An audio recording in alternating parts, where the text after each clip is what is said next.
The sun hung high over the Florida coast, casting sparkling patterns on the water as the boat drifted gently above the waves. Below, a group of divers prepared for their descent into the ocean's depths, each checking their gear with a mixture of excitement and anticipation. Willow, the team leader, meticulously examined their oxygen tanks and adjusted her mask, ensuring a perfect seal. The other team members were Isabella and Ezra.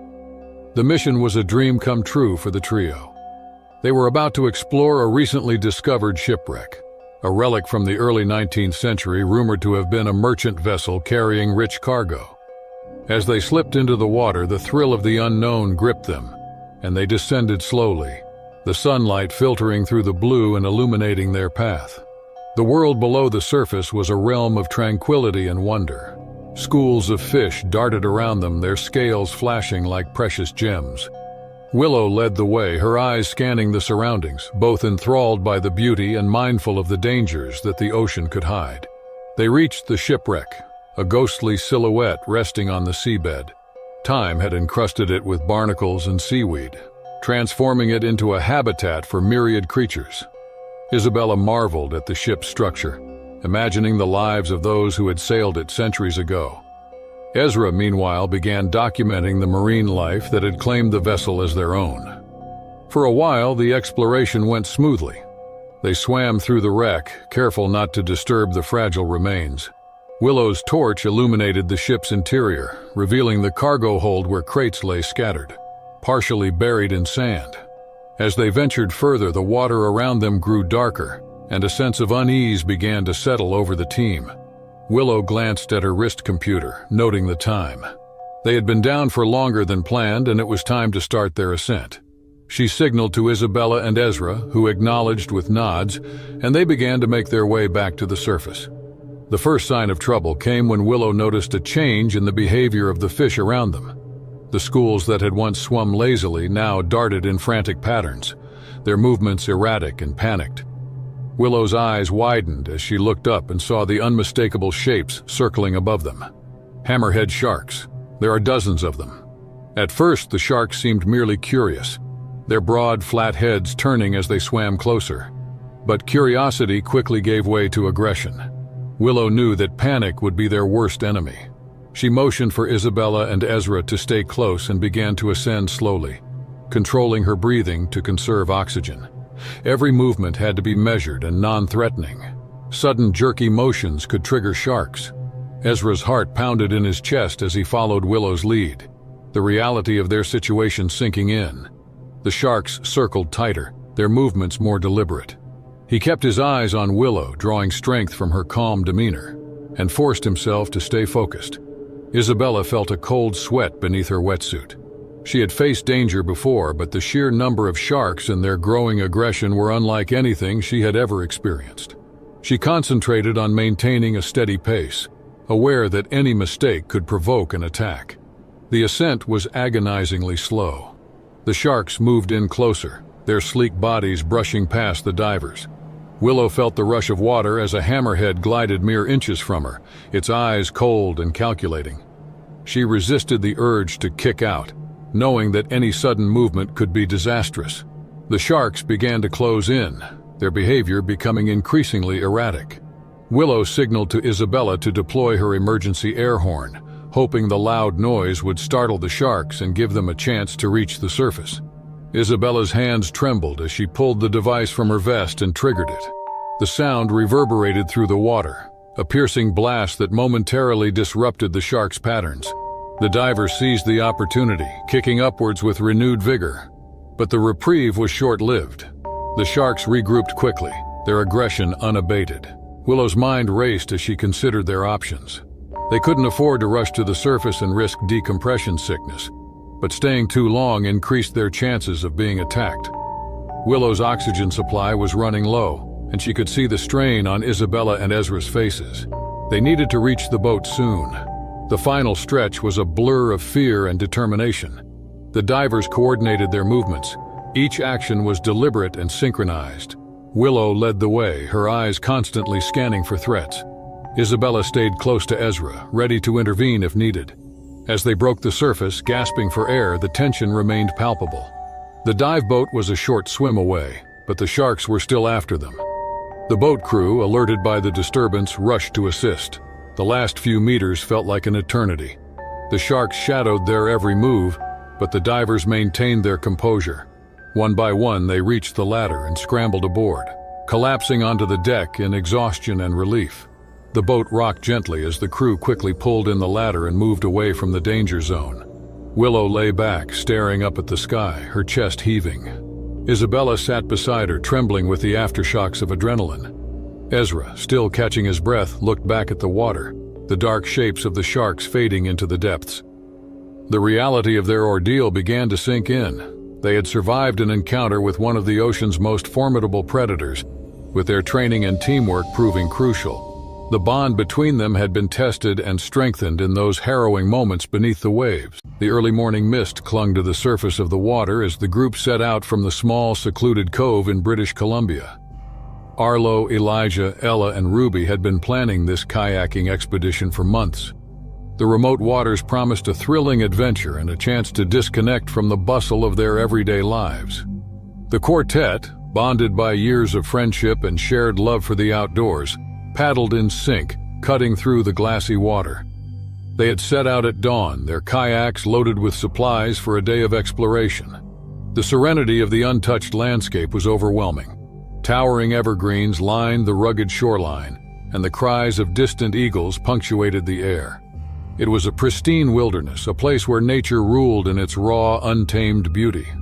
As they paddled further from the shore, the mist began to lift, revealing the vast expanse of the inlet.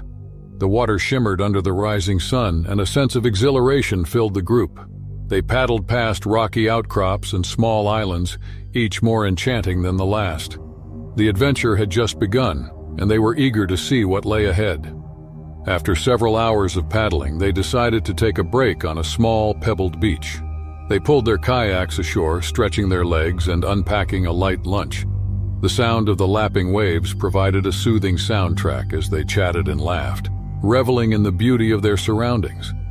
Once they had eaten and rested, they set out again, eager to explore further. The sun was high now, casting a golden glow on the water. As they rounded a bend, Elijah was the first to spot the orcas. He pointed excitedly, and the others followed his gaze. A pod of orcas, their sleek black and white bodies gliding effortlessly through the water, was heading their way. The sight was mesmerizing. The orcas moved with grace and power, their dorsal fins slicing through the water. The group watched in awe, paddling slowly to get a better view. The orcas seemed curious, their movements playful. They breached and dove, sending up plumes of spray. The group laughed and cheered, feeling privileged to witness such a spectacle. For a while, it was pure magic. The orcas swam closer, and the kayakers could see their intelligent eyes studying them. It felt like a moment out of nature documentary, a once-in-a-lifetime experience. However, the mood began to shift when a large male orca, easily identifiable by his towering dorsal fin, swam towards them with deliberate speed. Arlo, in the lead kayak, noticed the change first. He called out to the others, urging them to paddle closer to the shore. But he hadn't finished his sentences when the orca rammed his kayak with startling force, sending a shockwave through the group. Panic set in as they realized the gravity of their situation. The male orca rammed again, this time hitting Elijah's kayak.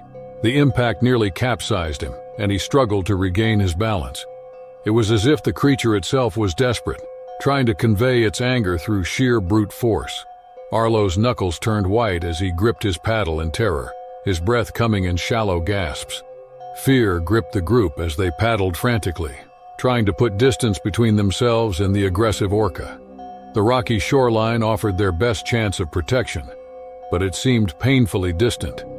Each time the orca surfaced, the group held their breath, anticipating the next attack. Arlo's kayak took another hit, and this time it tipped over completely. He plunged into the cold water, the shock robbing him of breath. He surfaced quickly, grabbing onto his overturned kayak for support. Ella and Ruby paddled furiously to reach him, their arms burning with the effort. Elijah, closest to shore, yelled for them to hurry, his voice barely audible over the chaos. Ella reached Arlo first, helping him right his kayak.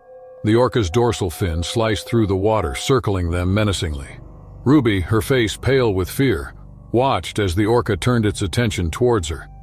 She paddled with all her might despite her hands trembling uncontrollably due to fear. What she feared most happened when a sudden impact sent her sprawling into the water. Her kayak floated away and she fought to stay afloat. Elijah and Arlo shouted, urging her to swim towards the rocks, but the fear was palpable.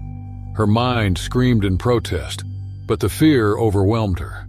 The group was fragmented, with each member fighting their own battle for survival. The rocky shoreline loomed ahead, offering the only chance of safety. Ella and Arlo managed to reach Ruby, pulling her towards the rocks. Elijah had already made it to the shore, his kayak wedged between boulders. He scrambled onto the rocks, waving frantically for the others to follow. With a final burst of energy, Ella and Arlo dragged Ruby onto the rocks. The group collapsed, gasping for breath. The orca swam close to the shore. Its frustration was palpable. It rammed the rocks, sending sprays of water over the group.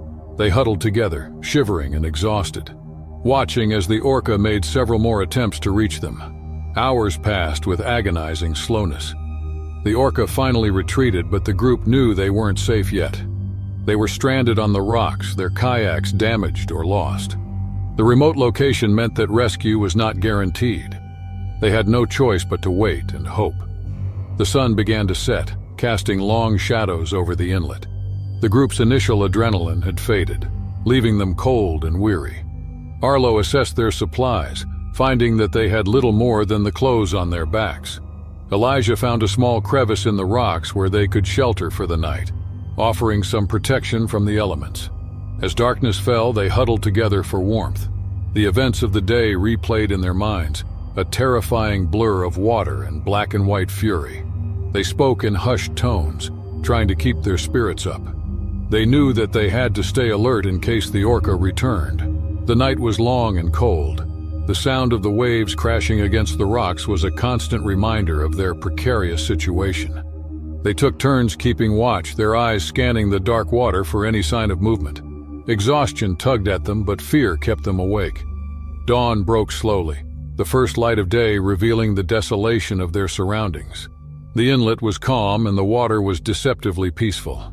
The group stirred, stiff and sore from their night on the rocks. They were hungry and thirsty, their bodies aching from the ordeal. Elijah spotted a fishing boat in the distance and a speck on the horizon. Hope surged through the group as they waved and shouted, trying to attract attention. The boat seemed to move agonizingly slowly, but it was their lifeline. The boat's crew spotted them and changed course, heading towards the rocky shore. Relief washed over the group as they saw the boat approaching. The crew helped them aboard, offering blankets and hot drinks. As the boat made its way back to civilization, the group remained silent, each lost in their thoughts. The beauty of the remote wilderness now seemed tainted by the terror they had experienced. The orca, a creature they had once admired, had shown them the raw power and unpredictability of nature. In the icy waters of Antarctica, the relentless wind swept across the barren landscape, carrying with it a biting chill that gnawed at the bones. A team of scientists had set up camp near the coast to study the behavior and migration patterns of the Adelie penguin colonies. This team, composed of 3 key researchers named Riley, Edward, and Joseph, was equipped with the latest technology and deep knowledge of the Antarctic environment. Their base was a small insulated structure designed to withstand the extreme conditions, situated on the edge of a vast expanse of ice and snow that stretched out to the horizon. For weeks, the trio meticulously observed the penguins, documenting their every move. They woke up early each morning, braving the sub-zero temperatures to record data and take samples. Riley, the youngest of the group, was particularly passionate about the project. Her enthusiasm was infectious, and her curiosity drove much of the team's progress. Edward, the seasoned leader, was pragmatic and calm, and his experience in polar research was evident in his every action. One fateful day, the team had ventured further from their base than usual, eager to explore a newly discovered penguin nesting site. They trudged through the snow, their breath visible in the cold air, while the occasional squawk of a penguin or the distant crack of ice breaking punctuated the silence. The penguins were lively, bustling around their nests, and Riley was engrossed in recording their behaviors, jotting down notes in her notebook. Edward and Joseph were a few meters away, setting up a remote camera to capture continuous footage of the penguin colony. The air was thick with concentration and the rhythmic sound of their movements. Suddenly, a loud splash echoed through the stillness, drawing their attention toward the water's edge. Edward squinted, trying to discern the source of the disturbance, but saw nothing out of the ordinary. With the camera set and functioning, the team decided to split up briefly to cover more ground. Riley continued her observations near the nesting site while Edward and Joseph moved toward the shoreline to inspect the seal activity. As they approached the icy edge, they noticed movement beneath the surface. A shadow, large and swift, gliding effortlessly through the frigid water. It was a leopard seal, a formidable predator in these parts, known for its stealth and power. The seal's presence wasn't alarming. These animals were a common sight. However, its behavior was peculiar. It circled beneath the ice, its eyes keenly observing the humans above. Edward and Joseph, unaware of the impending danger, carried on with their tasks. Riley, still absorbed in her work, had moved closer to the shore without realizing the potential threat lurking nearby. The leopard seal, driven by instinct and hunger, mistook Riley's movements for those of prey.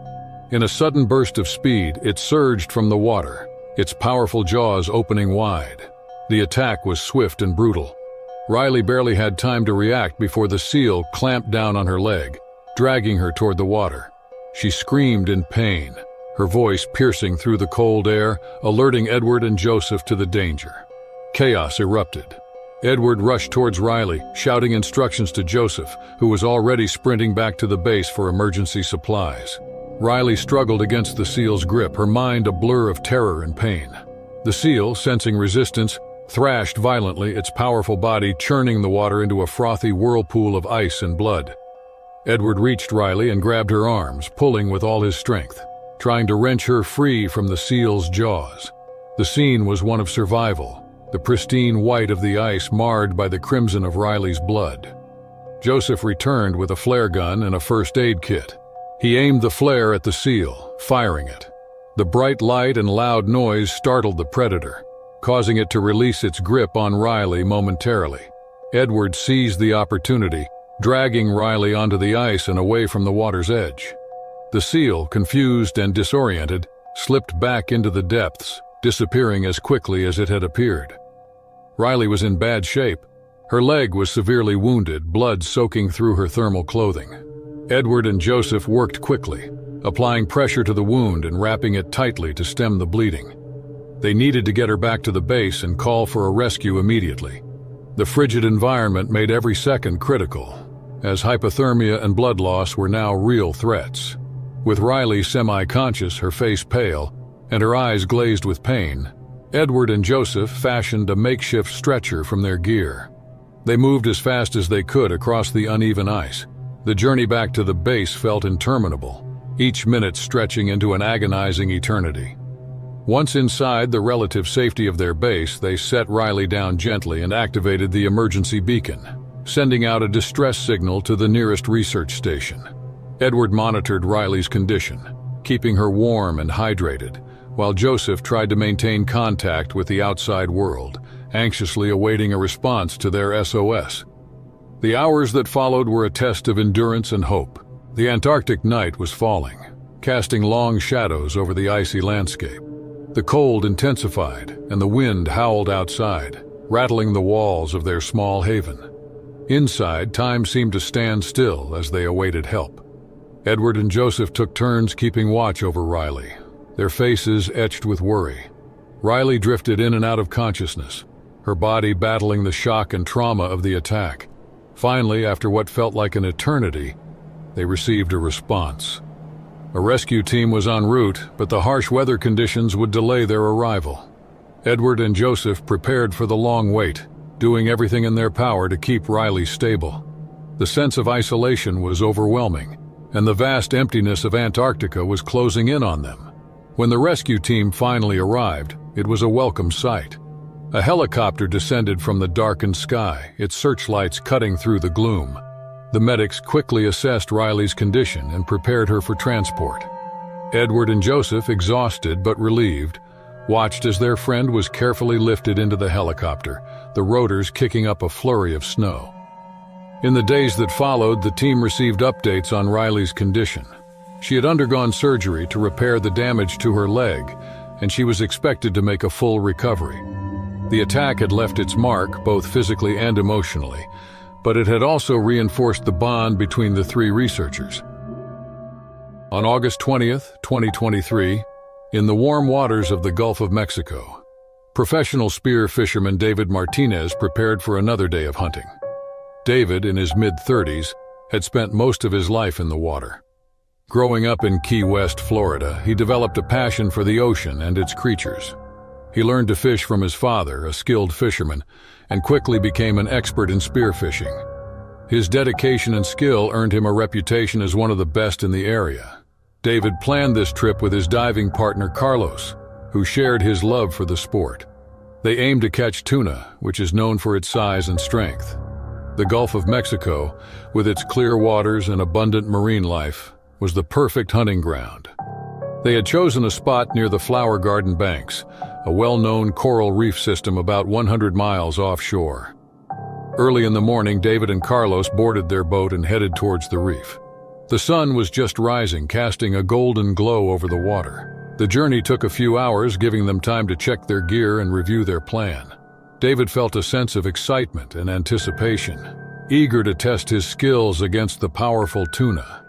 Upon reaching the dive site, David and Carlos suited up and entered the water. The visibility was excellent, allowing them to see the vibrant underwater world clearly. Schools of fish darted around the coral, creating a stunning display of colors.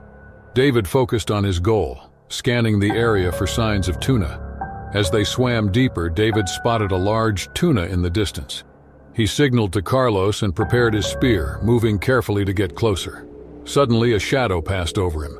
David turned to see a giant sailfish, its long, sharp bill glinting in the sunlight. Known for their speed and agility, sailfish were a rare sight and usually not aggressive.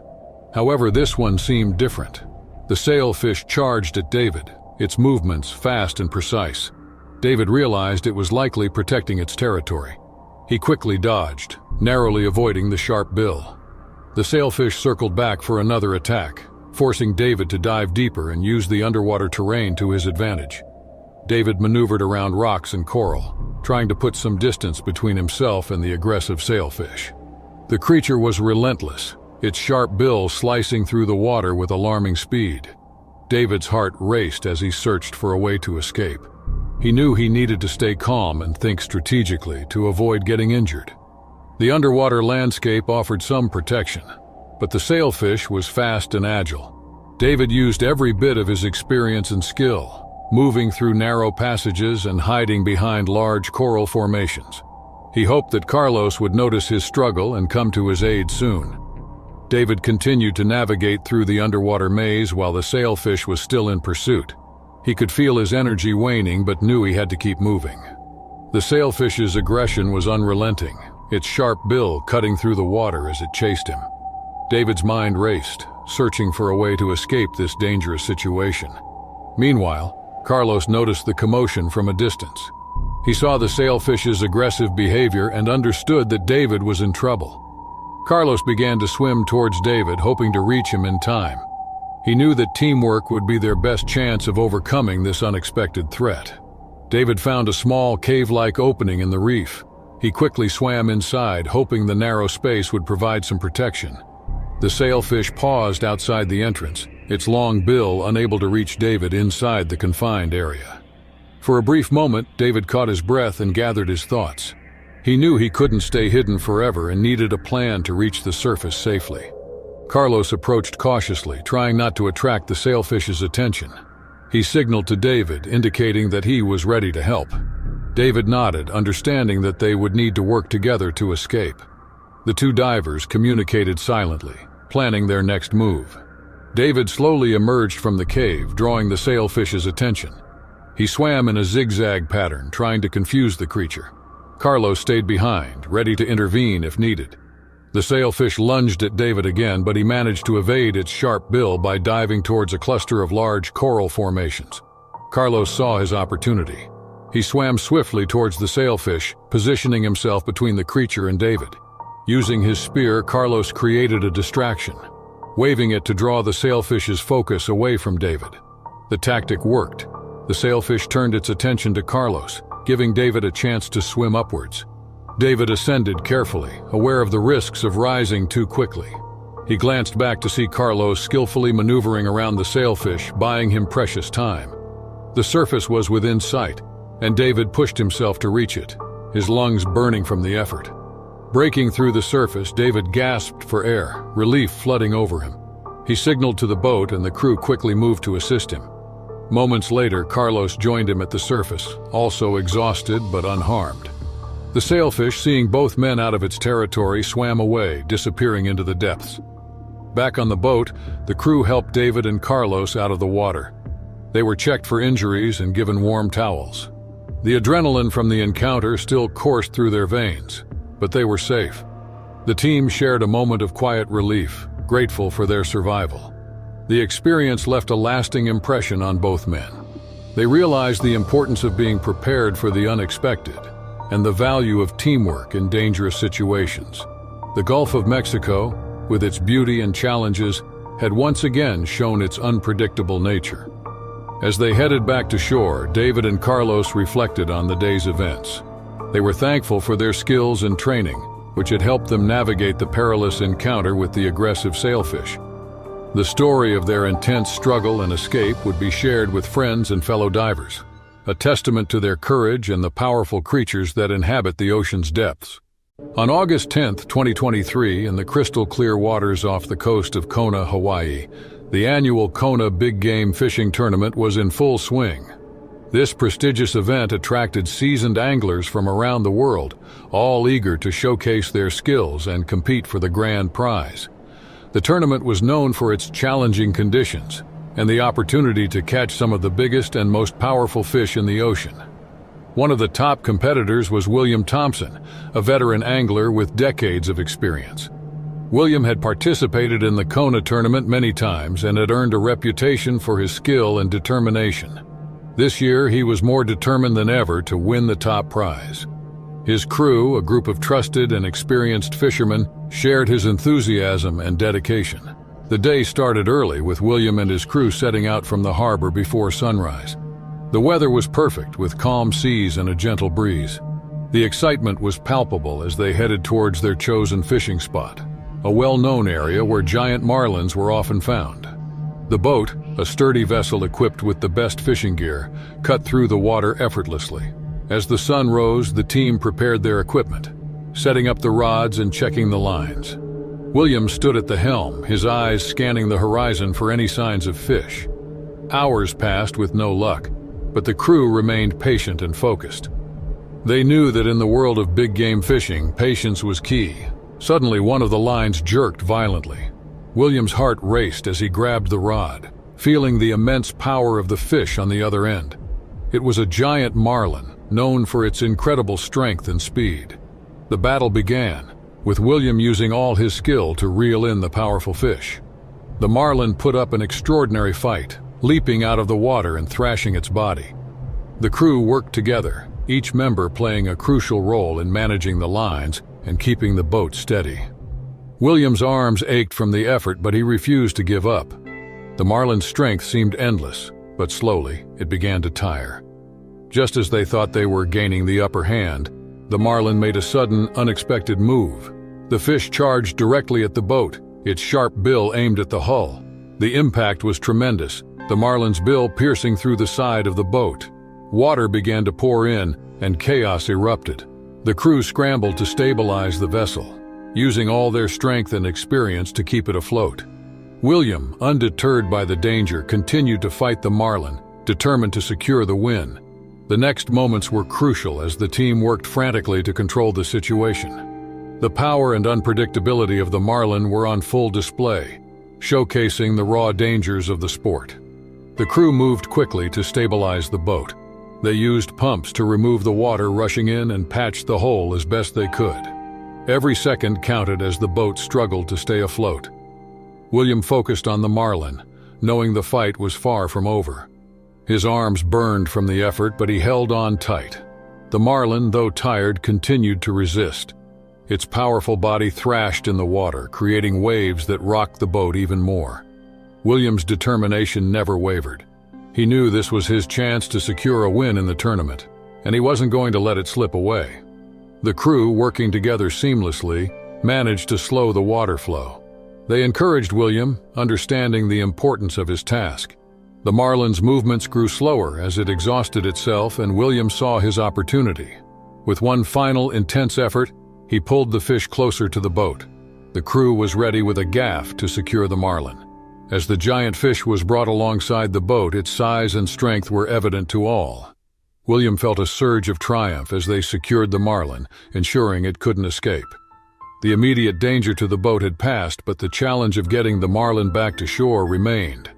William and his team worked together to secure the marlin and prepare the boat for the journey back. The patch held and the pumps kept the water level manageable. Exhausted but elated, they set course for the harbor, knowing they had accomplished something incredible. As they neared the shore, word of their struggle and triumph spread among the other competitors and spectators. People gathered at the dock, eager to see the giant marlin and hear about the dramatic events that had unfolded. William and his crew were greeted with cheers and applause, and their victory was celebrated by all. The marlin was officially weighed and measured, confirming its massive size. William's daring actions and the crew's teamwork had paid off. They had not only secured a win, but had done so under the most challenging circumstances. Back on land, William reflected on the day's events. The power and unpredictability of the marlin had tested his skills and determination. The experience had shown the true dangers of big game fishing and the importance of staying calm and focused in a crisis. The story of William and the giant marlin became a highlight of the Kona Big Game Fishing Tournament, a testament to the raw power of nature and the resilience of those who face it. William's name was added to the list of champions, and his triumph was remembered as one of the most dramatic and inspiring in the tournament's history. In the majestic Caribbean Sea's blue realms, where the sunlit turquoise waves sparkled, an incredible thrill and peril event attracted adventurers globally in 2014. Roatan, a picturesque island, hosted the esteemed International Spearfishing Tournament, which saw the world's most adept and brave divers converge. Among these was the experienced Carlos Acachi, leading a team with his close friends Matsimu and Zuberi. Known for their courage and expertise underwater, the trio, with Carlos hailing from the Marshall Islands, had dedicated their lives to mastering the ocean's secrets and building a profound connection with its wild, uncharted territories. As the tournament began, competitors from various regions dived into the clear waters, armed with spear guns and aiming for hidden treasures among the lively coral reefs. Yet, for Carlos and his team, the ambition was to capture their aquatic quarry and challenge the sea's most daunting creatures. The initial days saw exhilarating moments and narrow escapes as the divers weaved through the undersea landscapes, pursuing their targets with the skill of natural hunters. Carlos's group quickly proved a strong competitor. Their premium fish collection increased after each dive. However, the competition's fifth day presented the ultimate challenge, brought forth by an unexpected foe, a colossal swordfish. Its sleek form moved effortlessly through the sea, though its elegance belied its dangerous nature. Zuberi was the first to notice the giant's sword-like snout effortlessly slicing through the water.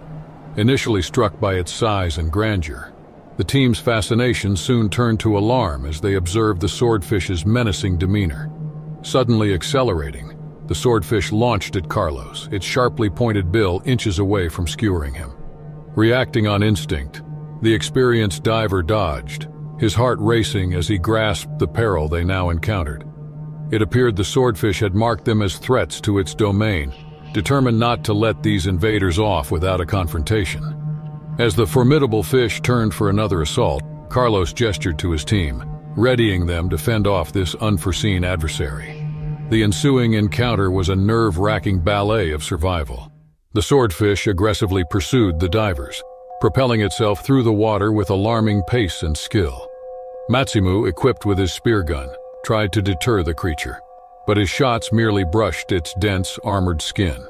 Understanding that their usual methods were ineffective, Carlos devised a bold maneuver. They planned to entice the swordfish from the contest zone further into the expansive sea, where they might leverage their superior agility. With rapid hand signals, the group set their plan in motion, moving swiftly into the abyss with the furious swordfish trailing closely. Descending, they felt the water's pressure build and their oxygen reserves depleted with every moment. In a peak of desperation, Zuberi fired a volley from his spear gun, aiming to impede the swordfish's progress and gain their valuable time. Yet the tenacious hunter continued its chase, driven by a primal urge to defend its territory at any cost. The struggle persisted, with the divers and the swordfish locked in fierce competition. The deep underscored their actions, the haunting silence punctuated only by the thrum of their heartbeats. At one juncture, Matsimu found himself face to face with the swordfish's open jaws, its razor-sharp teeth just inches from his mask. Fueled by the adrenaline rush, he jabbed with his spear gun, hitting the swordfish directly in the eye. The creature retreated from the pain, granting the divers a short pause as they made their way upwards, their chests heaving and their limbs aching from the effort. Emerging at the surface, they inhaled deeply, quickly recognizing the seriousness of their plight. Unfazed by its wound, the swordfish pursued them, its vast body emerging from the waves like a mythological beast.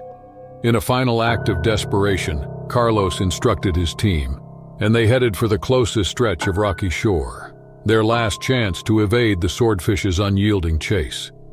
They sensed the predator nearing with each paddle, its potent fins slicing the water with dread-inspiring velocity. Just as they reached the ledge's security, a swordfish launched a final catastrophic attack, its bill slicing through the water just inches from Zuberi's thigh. In a spontaneous move, Carlos threw his harpoon at the creature, hitting it directly in the flank and briefly distracting it. The divers clambered onto the stony outcrop as the swordfish writhed in agony. Their frames were worn, and their morale was jarred, yet their connection was more solid than ever. They had stood up against one of the ocean's most daunting hunters and triumphed, their story of endurance bound to be recounted as a mythical segment in the saga of spearfishing. Following their intense experience, the group bowed out of the contest, turning their attention from chasing fame to a deep appreciation for existence itself. Sharing their adventure with the captivated organizers and other contestants, they sparked an enhanced recognition of the oceanic creature's power and splendor. For Carlos, Matsimu, and Zuberi, the clash with the swordfish was a sobering reminder of the fragile equilibrium between humans and nature. They had dived into the abyss with the intent to dominate, only to find themselves overpowered by a force greater than their own. This encounter summoned both respect and awe, highlighting nature's might. On a sunny day at Bells Beach, a renowned surfing spot in Australia, the clear blue sky stretched endlessly, and the sun bathed the landscape in a warm golden hue. The waves crashed rhythmically against the shore, creating a symphony that called surfers to the water. Among them was Oscar, a seasoned surfer known for his skill and strength. At 250 pounds, he is always proud of his muscular build. He had traveled from his home in Melbourne for a weekend of surfing, eager to ride the renowned swells of Bells Beach. Oscar paddled out into the ocean, his board slicing through the water with ease. The sea was calm, almost serene, and the waves rolled in perfect sets, promising an excellent day of surfing. He lay on his board, scanning the horizon for the perfect wave. After a few minutes, Oscar spotted a wave forming in the distance. He could feel the adrenaline coursing through his veins as he positioned himself, ready to catch the wave. As it approached, he paddled with all his might, feeling the familiar rush of excitement as the wave lifted him and propelled him forward. Unbeknownst to him, danger lurked beneath the surface. A massive great white shark, its sleek body moving with predatory grace, had been patrolling the waters. The shark, nearly 20 feet long and weighing over a ton, was a formidable predator, its black eyes scanning the sea for potential prey. It had been drawn to the area by the movements and sounds of the surfers, mistaking them for seals. Oscar was in the zone, completely immersed in the thrill of the ride. He had no clue of the menace below. His mind focused solely on maintaining his balance and mastering the wave. As he carved through the water, the shark's instincts kicked in. It moved with terrifying speed, closing the distance between itself and Oscar with powerful, silent strokes of its tail. The attack came without warning. In an instant, the shark lunged upward, its jaws wide open, revealing rows of razor-sharp teeth. It struck Oscar with a force that knocked the breath out of him, dragging him off his board and into the depths. The water around them turned a murky red as the shark's teeth sank into Oscar's leg, inflicting severe injuries. Pain, unlike anything Oscar had ever experienced, shot through his body. He struggled, thrashing desperately, trying to free himself from the shark's grip. The ocean, which moments ago had been a place of exhilaration, had become a scene of primal terror. Oscar's mind raced as he fought to survive, his instincts taking over. He punched and kicked at the shark, using every ounce of his strength to fight back. The shark released him momentarily, circling for another attack. Oscar seized the opportunity to swim toward the surface, his leg throbbing with pain and bleeding profusely. Each stroke felt like an eternity, his muscles screaming in agony, but the will to live drove him forward. Breaking through the surface, he gasped for air, his vision blurred and his head spun. Fellow surfers nearby had witnessed the horrific attack. Panic rippled through the group, but fear quickly turned to action. They paddled toward Oscar, shouting for help. Lifeguards on the shore sprang into motion, their training kicking in as they grabbed rescue boards and launched themselves into the water. The beach, once filled with the laughter and shouts of surfers and sunbathers, now buzzed with urgency and fear. Oscar's vision began to fade as he struggled to stay afloat. The loss of blood and the shock of the attack were taking their toll. He felt his strength ebbing away, and the ocean around him felt colder and more menacing. Just as his limbs began to falter, he felt strong hands grasping him, lifting him onto a rescue board. The lifeguards and fellow surfers worked together with precision born from countless drills and a shared determination to save their friend.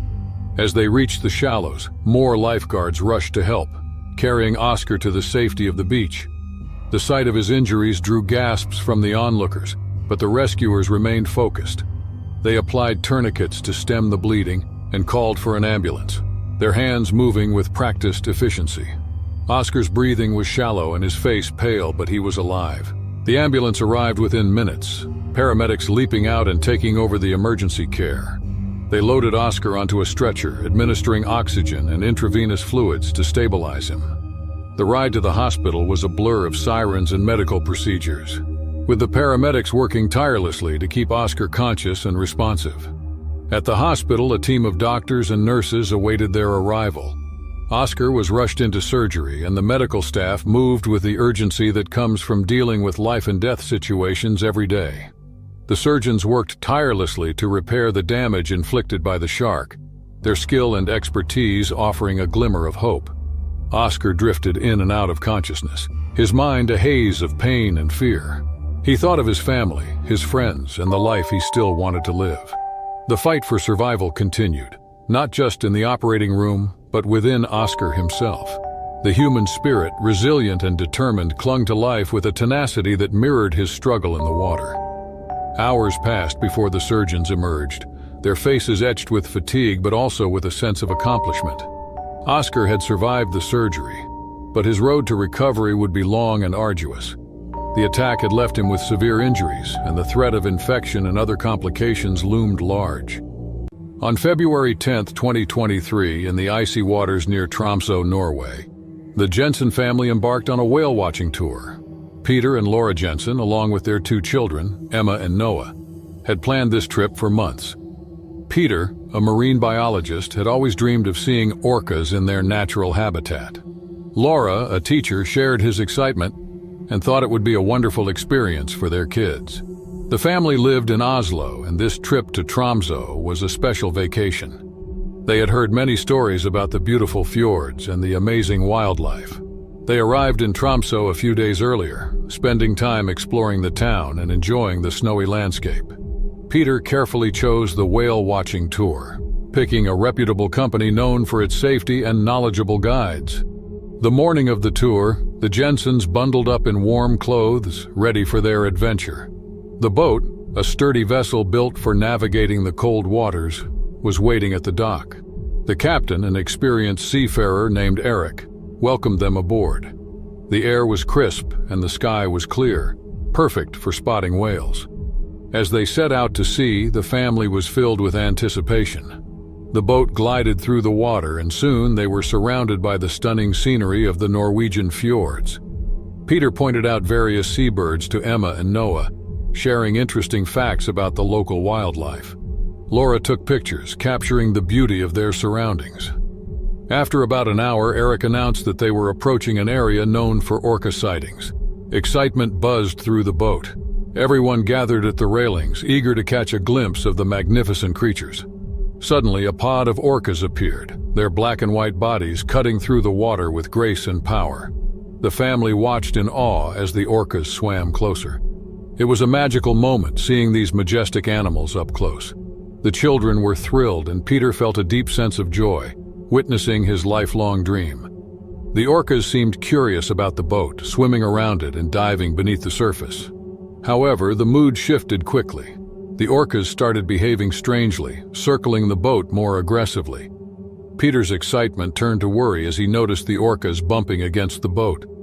The powerful animals were mistaking the boat for prey. Eric, sensing the danger, quickly took control. He instructed everyone to stay calm and moved to the helm to steer the boat away from the orcas. The family huddled together, holding onto the railing as the boat rocked violently. The once peaceful tour had turned into a terrifying ordeal. The orcas continued to attack, hitting the boat with their bodies and creating huge waves. Water splashed over the sides, drenching the passengers. Eric skillfully maneuvered the boat, trying to evade the orcas and reach safer waters. The icy wind and the sound of the orcas' blows filled the air, adding to the tense atmosphere. Peter and Laura clung to their children, trying to shield them from the cold water and the fearsome orcas. The family prayed for a rescue, hoping that help would arrive soon. The once beautiful day had become a fight for survival in the frigid waters of Norway. Eric continued to steer the boat with all his might, navigating through the rough waters near Tromsø. The orcas showed no sign of stopping, their powerful bodies crashing against the vessel. The Jensens held on tightly, the icy spray stinging their faces. Fear gripped them as the boat lurched and swayed. In the distance, the sound of a helicopter reached their ears. It was the Norwegian Coast Guard responding to their distress signal. Relief washed over the family, but the danger was far from over. The orcas were still attacking and the boat was taking on water. Eric's skillful maneuvers had bought them some time, but they needed to act fast. The helicopter hovered above, and a rescue team prepared to lower a basket. The waves were high, making the rescue difficult. Eric positioned the boat as best he could, trying to keep it steady. The first member of the Coast Guard team was lowered down, reaching the deck amidst the chaos. The rescuers worked quickly, securing the children first. Emma and Noah were lifted into the helicopter safely, their faces pale but relieved. Next, Laura was brought up, clutching onto the harness tightly. Finally, it was Peter's turn. He gave Eric a grateful nod before being lifted to safety. With the family safe in the helicopter, the rescuers turned their attention to Eric.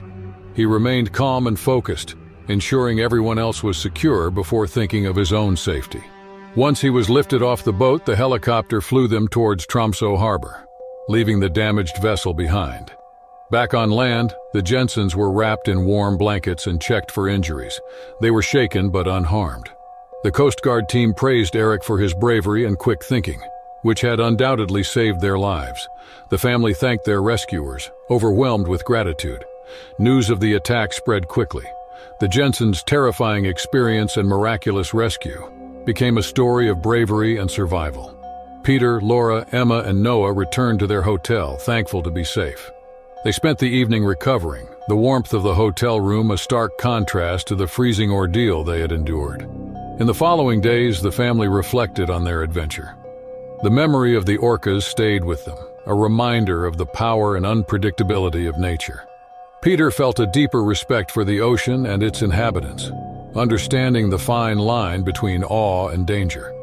The experience brought the family closer together. They appreciated each other more, realizing how quickly things could change. Despite the fear they had felt, they also cherished the moments of beauty and wonder they had witnessed. The sight of the orcas, even in their aggression, was something they would never forget.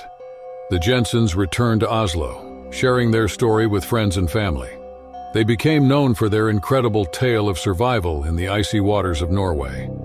While they were glad to be home, the adventure had given them a new perspective on life and the importance of staying strong in the face of danger.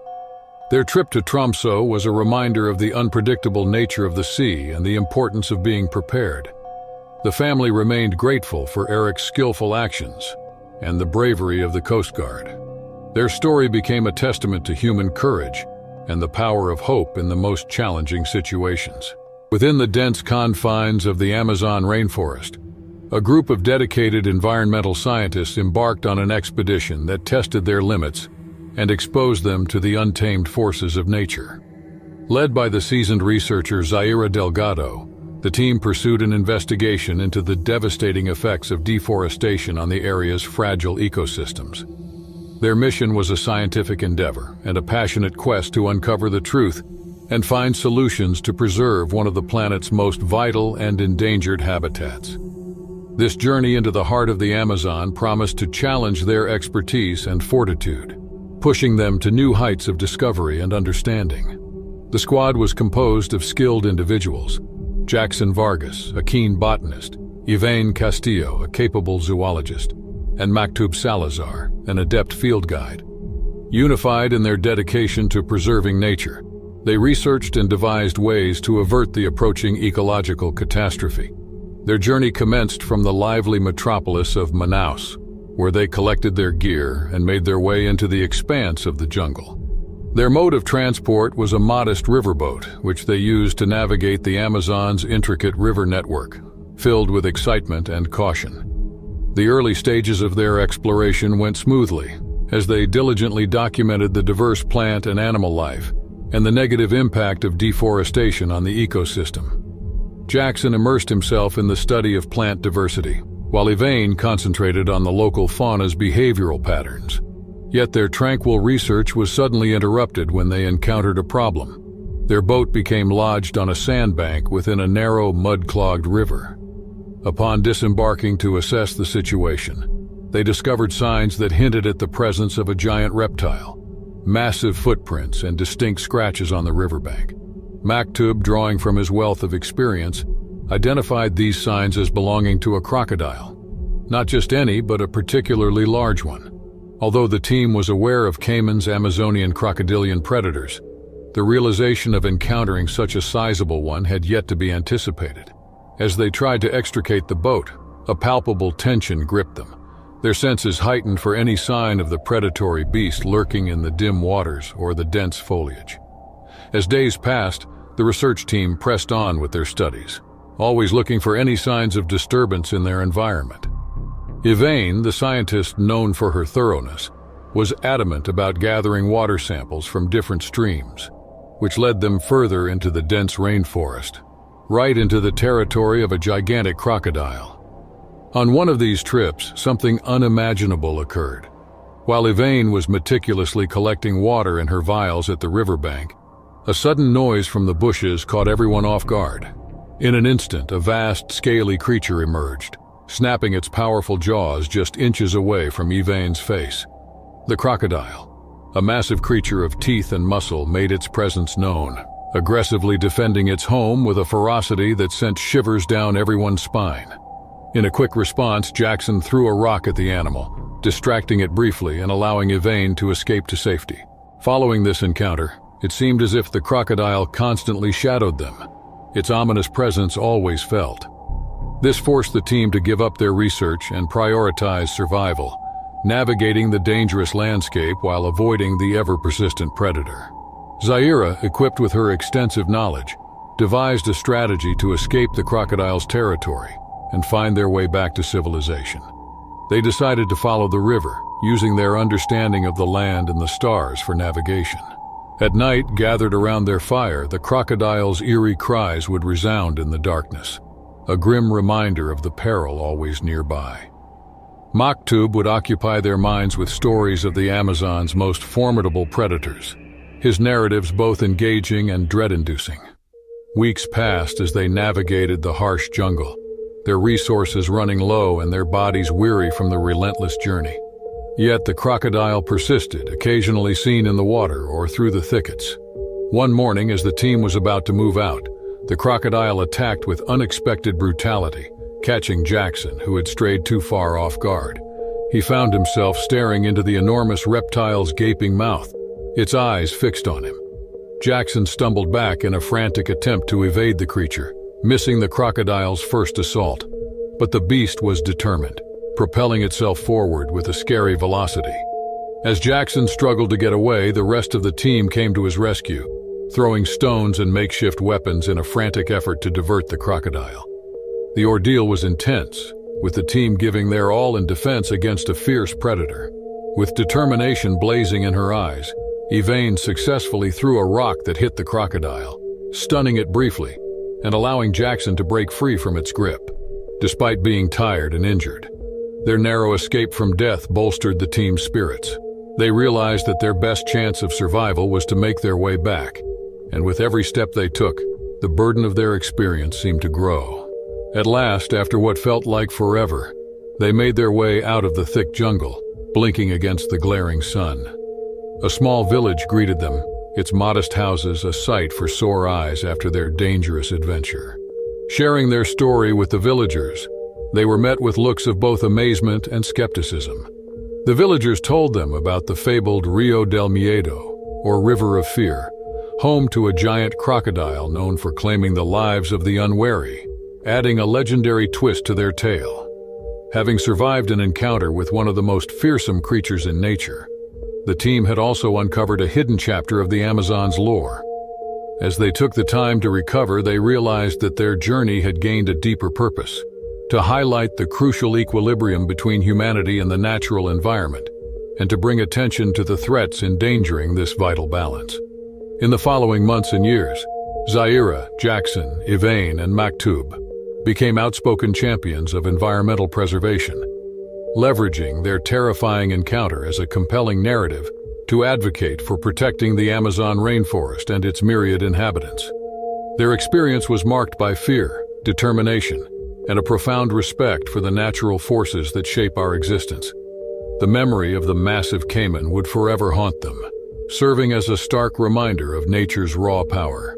Yet it also stood as a testament to life's remarkable strength and resilience, forces we must tirelessly work to safeguard. This encounter deepened their commitment to protecting the delicate balance of our ecosystems, reinforcing the need for relentless conservation efforts. The team emerged from their journey more committed, driven by the understanding that preserving nature's wonders is not just a duty, but a vital necessity for the future of our planet. In the bright, clear waters of the Mediterranean, where ancient empires blossomed and the vast blue sea softly narrated stories of escapades, a group of wealthy adventurers began a journey that would forever imprint an unforgettable terror in their minds. The year was 2015, and the opulent yacht Andromeda had embarked from the lavish coastlines of Monaco, filled with guests looking forward to experiencing the zenith of aquatic opulence. The ship was expertly led by Kazuhiro Tanaka, a highly experienced captain whose staunch professionalism and vast knowledge of maritime environments had made him renowned as one of the most skilled sailors in the area. His dependable crew members Satya Narayan and Aisha Al-Badawi supported him, each contributing their distinct expertise and backgrounds to ensure an impeccable trip. The initial days of the expedition were everything the affluent guests had dreamed of, who reveled in unparalleled luxury while the Andromeda smoothly sailed across the shimmering seas. The finest meals, extravagant comforts, and stunning scenery were everyday luxuries, making the hassles of daily life seem a world away. However, as they traveled further into the Mediterranean's core, the low murmur of an impending storm grew increasingly insistent. Despite Kazuhiro's constant vigilance and efforts to track the changing weather conditions, they were still waiting for something to prepare them for the storm about to strike entirely. Within hours, the once calm ocean became a tumultuous battleground of towering waves and fierce winds as a severe storm system descended on Andromeda with unstoppable intensity. The yacht was battered by the ferocious elements, its elegant structure ill-equipped to withstand the savage forces of the natural world. Despite Kazuhiro's valiant attempts to steer through the storm, a sudden, monstrous wave crashed into the Andromeda with devastating force, breaching its hull and leaving the yacht disabled and adrift amidst the violent storm. As the storm unleashed its fury, crew and guests frantically worked to evaluate the destruction and salvage what remained of their once lavish haven. Satya and Aisha devoted themselves entirely to mending the damage and sustaining the yacht's buoyancy as the guests sought refuge inside, their visions of opulence replaced by the harsh truth of survival. During the raging storm, the crew and passengers focused solely on weathering the tumultuous seas and keeping Andromeda afloat. Little did they know this bout with the unforgiving elements was merely a precursor to an even more terrifying ordeal that awaited them. As they grappled with the fierce winds and crashing waves, they remained blissfully unaware of a lethal predator lurking beneath, a massive tiger shark that would soon emerge to stalk and attack their crippled vessel relentlessly. Initially, the shark's existence was barely noticeable, seen only as a quick shadow or a momentary glimpse of its dorsal fin cutting through the water. However, with each passing hour it became more daring and hostile, as though it recognized the vulnerability of those on board. Kazuhiro, seasoned by numerous sea journeys, was well aware of the deadly threat posed by the tiger shark. Determined, he had his crew start repairing the Andromeda, hoping to regain sufficient operational status to escape safety before the shark attacked. But the shark had different intentions. In a terrifying instant, as Satya examined the hull from the side, the colossal creature leaped from the water, its wide-open jaws filled with sharp teeth just inches from his face. It was only Satya's quick reaction and Aisha's timely intervention that spared his life. Yet the message was unmistakable.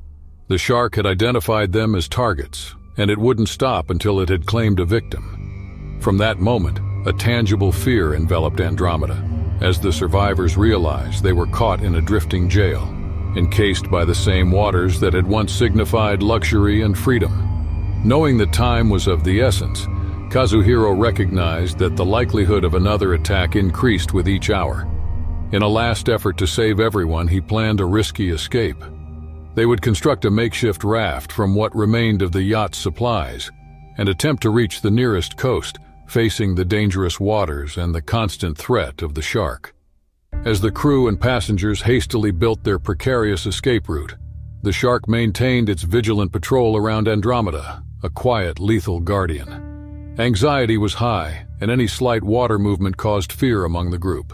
Finally, when it was time to act, with hopes whispered under their breath, the survivors set their raft into the turbulent sea. Kazuhiro, Satya, and Aisha led the way, applying their collective knowledge to steer through the dangerous waves. At the same time, the passengers held onto the raft's edges, their fates now depending on the courage and skills of the crew. After an endless journey, they were adrift in the vast Mediterranean Sea.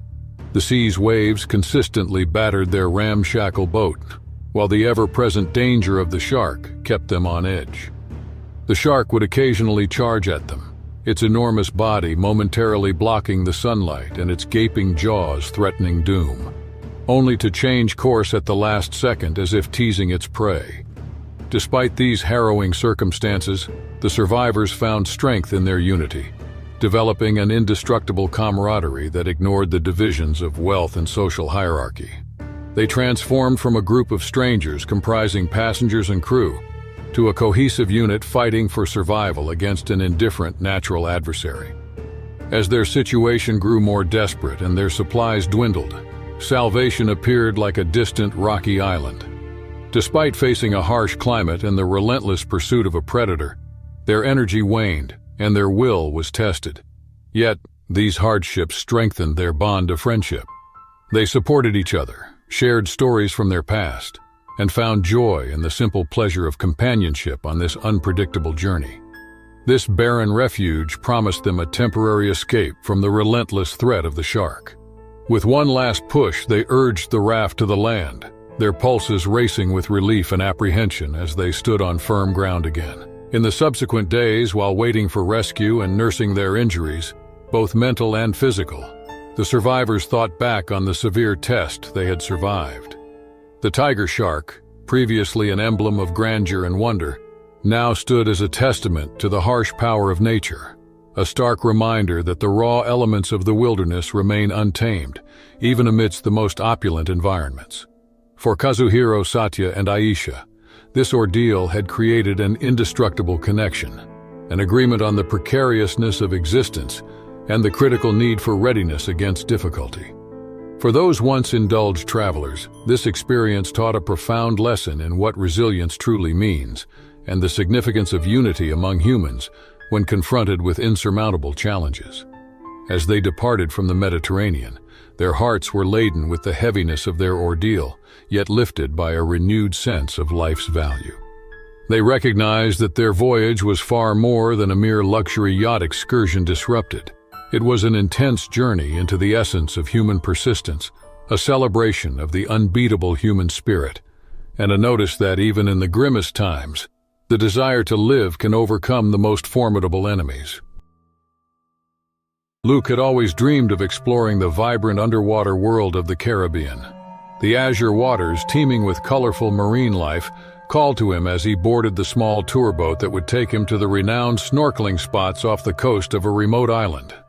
With the sun shining brilliantly overhead and a gentle breeze filling the air, it was the perfect day for an underwater adventure. The boat's engine hummed as it cut through the waves, carrying a small group of eager tourists, each equipped with snorkeling gear and an insatiable curiosity. Luke listened intently as the tour guide, a seasoned diver named Matteo, briefed them on safety protocols and the wonders they would encounter beneath the surface. Matteo's tanned skin and confident demeanor were reassuring, and his passion for the ocean was evident in every word he spoke. Excitement bubbled within Luke as the boat anchored near a coral reef. He quickly donned his snorkel, mask, and fins, his heart racing with anticipation. With a final check of his gear, he slid into the inviting waters, the coolness a refreshing contrast to the tropical heat. The underwater world unfolded before him in a breathtaking display of color and movement. Schools of neon fish darted among the coral, their scales shimmering like jewels. Luke marveled at the sight, feeling as though he had stepped into another realm. Time seemed to stand still as he floated effortlessly, his senses fully immersed in the aquatic paradise. He swam alongside a turtle, its graceful movements mesmerizing, and watched as a stingray glided silently across the sandy bottom. Every direction he turned revealed new marvels, each more enchanting than the last. As he drifted further from the group, entranced by the beauty surrounding him, Luke became aware of a subtle change in the water's ambiance. The once bright and playful fish seemed to scatter, creating a noticeable void around him. He felt a shiver of unease but dismissed it as his imagination. The allure of the reef was too strong to resist. Then, out of the corner of his eye, he saw them, a school of barracudas, sleek and silver, their bodies reflecting the sunlight like polished metal. They moved with an eerie grace, their streamlined forms cutting through the water with predatory precision. Luke's heart skipped a beat as he realized the danger he was in. The barracudas, drawn by the shimmer of his watch, began to circle him slowly. Their cold, calculating eyes locked onto their target. Panic surged through Luke, his mind racing to recall Matteo's instructions. He remembered the guide's warning about removing shiny objects before entering the water, a detail he had carelessly overlooked in his excitement. Suppressing the rising tide of fear, Luke knew he had to act carefully and deliberately. Any sudden movements might provoke an attack. He slowly extended his arm, attempting to unfasten the watch, but his fingers trembled with anxiety, making the task more challenging than he anticipated. With painstaking effort, Luke managed to release the watch strap. His movements were deliberate and controlled. The watch floated briefly before sinking to the ocean floor, its shimmer disappearing. For a moment he hoped this would be enough to dissuade the barracudas, but they remained fixed on him, their interest undiminished. Realizing that his struggle was far from over, Luke began to back away slowly, maintaining eye contact with the barracudas. The creatures mirrored his movements. Their intentions were unclear. His breaths came in shallow, measured bursts, and the sound was amplified in his ears by the snorkel. The tension in the water was palpable, a silent standoff between predator and prey. As he retreated, Luke's thoughts turned to the rest of the group. Surely Matteo would notice his absence and come to his aid. He scanned the water for any sign of the tour guide, but the coral formations obscured his view. He was alone in this struggle. His survival was dependent on his ability to remain calm and think clearly. Time stretched endlessly as Luke continued his cautious retreat. Each stroke of his fins was a delicate balance between maintaining distance and avoiding any sudden movements. The barracudas, relentless in their pursuit, seemed to be testing his resolve, waiting for a moment of weakness. Just when his muscles began to ache from the strain, Luke saw a shadow pass over him. He looked up to see Matteo, his strong, confident form, cutting through the water with purpose. Relief washed over Luke, but he knew the danger was not yet past. Matteo's presence alone would not deter the barracudas. They needed a plan. Matteo gestured for Luke to continue his slow retreat while he positioned himself between the tourist and the predators. With calm, deliberate movements, Matteo reached into a pouch on his belt and produced a small, reflective object. He tossed it to the side, away from both him and Luke. The barracuda's attention shifted momentarily, their instincts drawn to the new target. Seizing the opportunity, Matteo signaled for Luke to swim toward the boat. Luke propelled himself forward with all the strength he could muster, his body driven by a surge of adrenaline. He could feel the water resistance against his fins, and the urgency of his movements was a stark contrast to the slow, deliberate pace he had maintained moments before. The boat seemed to inch closer with every stroke, but the distance felt insurmountable. Behind him, Matteo continued to divert the barracudas, his expert maneuvering keeping them at bay. Luke's lungs burned as he pushed himself harder, and the surface of the water was tantalizingly close. Finally, he broke through, gasping for air as he reached the side of the boat. Strong hands reached down to help him aboard, and he collapsed onto the deck, his body trembling with exhaustion and relief. The other tourists gathered around him, their faces etched with concern and curiosity. Matteo was the last to board. His calm demeanor was a testament to his experience. He quickly debriefed the group, emphasizing the importance of following safety protocols and the unpredictable nature of the ocean. As the boat made its way back to shore, Luke sat quietly, replaying the events in his mind. The terror he had felt was still vivid, but a profound sense of gratitude tempered it. Matteo's quick thinking and decisive actions undoubtedly saved his life. On July 15, 2023, a group of scuba divers prepared for an exciting adventure in the waters off the coast of Cozumel, Mexico. The group consisted of 4 friends: Benjamin, a marine biologist; Bella, a professional diver; Henry, an underwater photographer; and Viella, a travel writer. They had been planning this trip for months, eager to explore a famous shipwreck known for its vibrant marine life. The friends had met years ago during a diving course and bonded over their shared love for the ocean. They had traveled to many dive sites around the world, but this trip to Cozumel was special. The waters around the island were clear and warm, making it a perfect spot for diving. The shipwreck they were about to explore was known as the Coral Queen, a popular site teeming with fish, coral, and other sea creatures. The group arrived in Cozumel a few days earlier and spent their time preparing for the dive. They checked their gear, reviewed safety procedures, and discussed their plan. Benjamin, being the most experienced, would lead the dive. Bella would assist and keep an eye on the group. Henry was excited to capture stunning underwater photos, while Viella planned to document the adventure for her travel blog. On the morning of July 15th, the weather was perfect for diving. The sky was clear and the sea was calm. The group boarded a small boat that would take them to the dive site. As they sailed towards the Coral Queen, they marveled at the beauty of the turquoise waters and the distant shoreline. Their anticipation grew with each passing moment. Upon reaching the dive site, they suited up and double-checked their equipment. One by one, they entered the water, descending slowly towards the shipwreck. The underwater world was mesmerizing, with colorful corals and schools of fish swimming around. The wreck itself was covered in marine life, making it a breathtaking sight. The group explored the shipwreck, moving carefully and communicating with hand signals. They were immersed in the beauty of the underwater landscape when suddenly something large and dark moved in the distance. Benjamin signaled the group to stay close as the shape approached.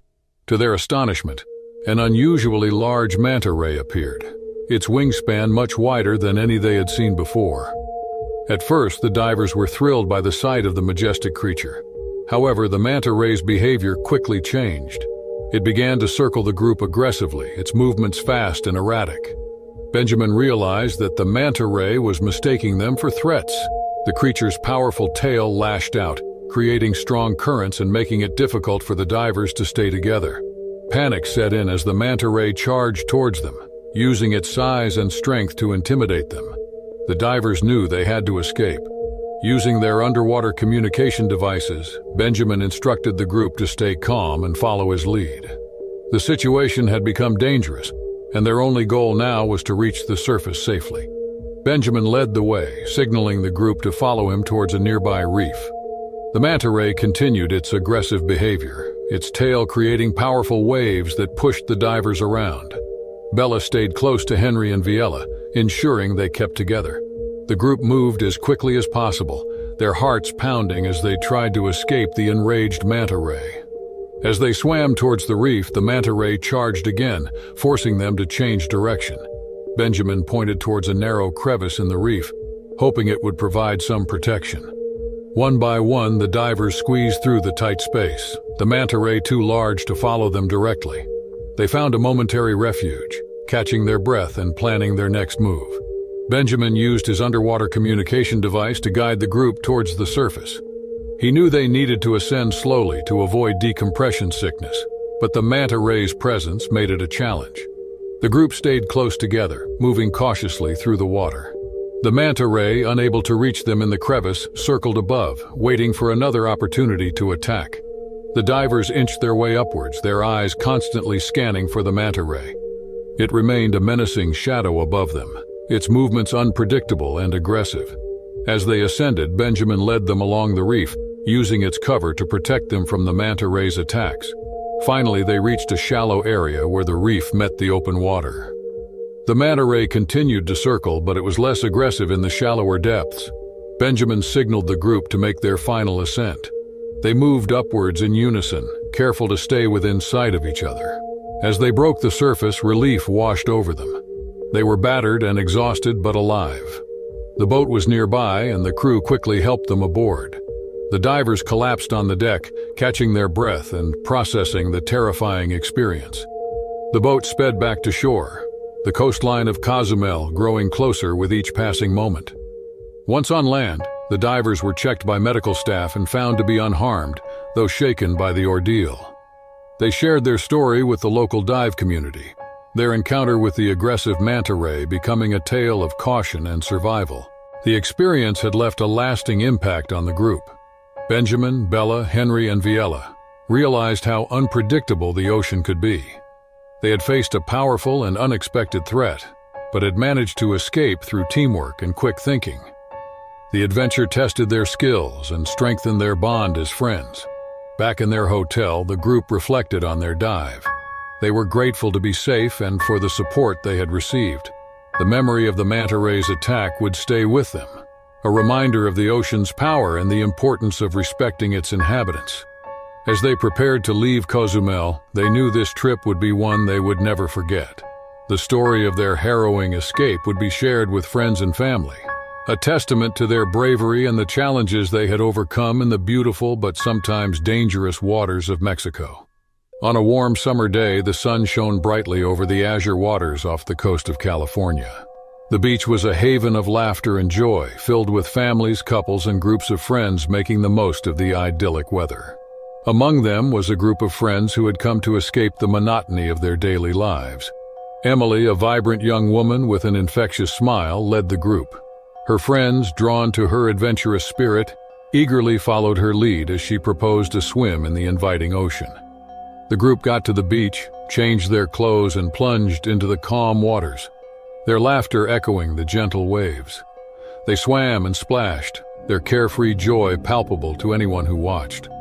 With her dark hair streaming behind her like a banner, Emily seemed to embody the summer day's essence. She reveled in the freedom the ocean provided, feeling the rhythmic pulse of the sea against her skin. As the day wore on, the friends decided to wade further out, where the water was deeper and more relaxed. They formed a loose circle, bobbing in the waves and chatting idly. Emily felt a sudden need for privacy to relieve herself, but instead of getting out of the water, she decided to use the cover of the vast ocean to relieve herself. so she excused herself from the group and waited a bit farther out.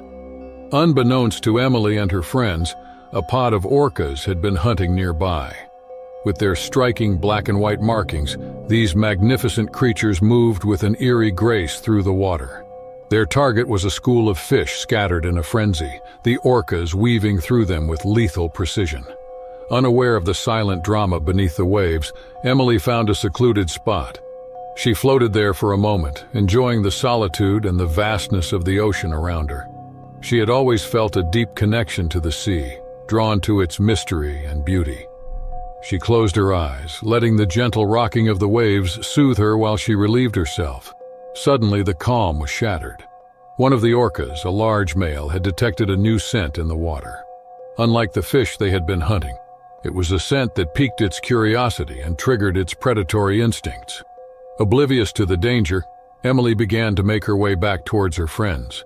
The water around her seemed to shift, a subtle change that she overlooked in her relaxed state. Now entirely focused on its new target, the orca surged forward with terrifying speed. Its sleek body cut through the water like a torpedo, its eyes locked on Emily. The attack was swift and brutal. One moment Emily was there, a bright figure against the ocean's blue expanse. The next she was gone, pulled under the surface with a force that left no time for resistance or cry. The orca's powerful jaws closed around her. The scent that had lured it confirmed as it tasted blood. Still laughing and chatting, Emily's friends were oblivious to the tragedy unfolding just a short distance away. Only when they noticed her absence was getting longer did a sense of unease creep in. They called out to her, their voices tinged with playful annoyance. When there was no response, their calls became more urgent, the laughter fading as concern took hold. Panic began to spread among them as they scanned the water, looking for any sign of their friend. The seconds stretched into agonizing minutes, the realization dawning that something was wrong. One of them, braver than the rest, swam out to the spot where they had last seen Emily. What he saw would haunt him forever. The water was tinged with red, the unmistakable sign of a violent encounter.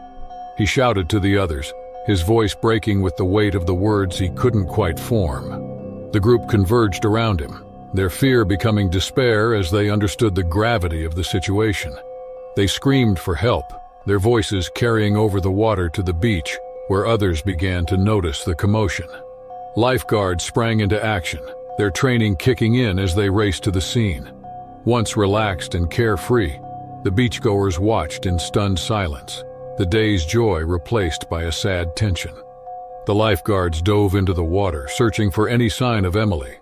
Time seemed to slow as they scoured the area, their movements frantic but methodical. The water, usually a source of pleasure and adventure, had become a place of dread. Minutes passed, each one feeling like an eternity. Finally, one of the lifeguards surfaced, his expression confirming the worst. They had found Emily's lifeless body, her pale form a stark contrast to the vibrant ocean. They brought her to the surface carefully but swiftly, their faces etched with the sorrow of their task. The friends watched in helpless despair as the lifeguards carried Emily's body to the shore. The reality of the tragedy hit them with full force, and the shock and grief were overwhelming. On the shore, the crowd stood in silent respect, their faces reflecting a shared sense of mourning.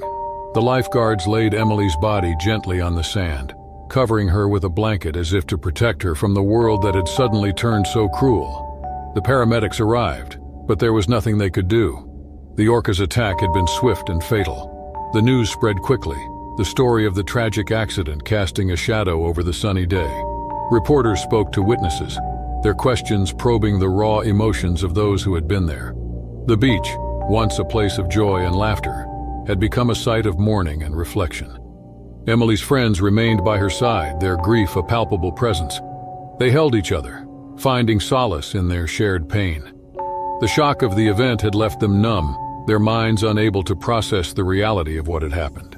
They could only cling to the memories of Emily, the bright and vibrant young woman who had brought so much joy into their lives. In 2013, the Zendelbach family eagerly anticipated their summer trip to the charming town of Westport, Washington.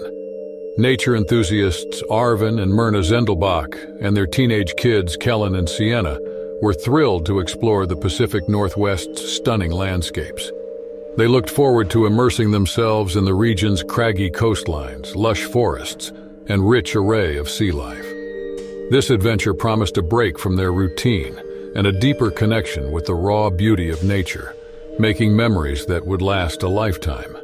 The family was excitedly overwhelmed after moving into their quaint rental cabin by the sea.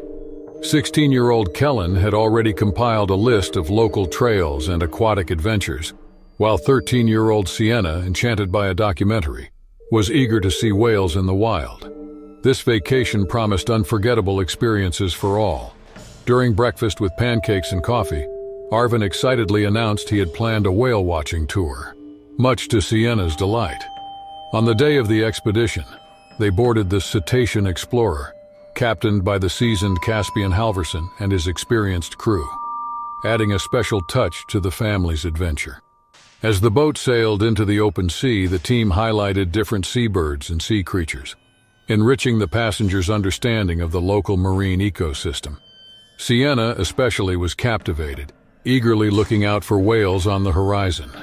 After a period filled with eager anticipation, a crew member excitedly proclaimed the sighting of orcas on the starboard side.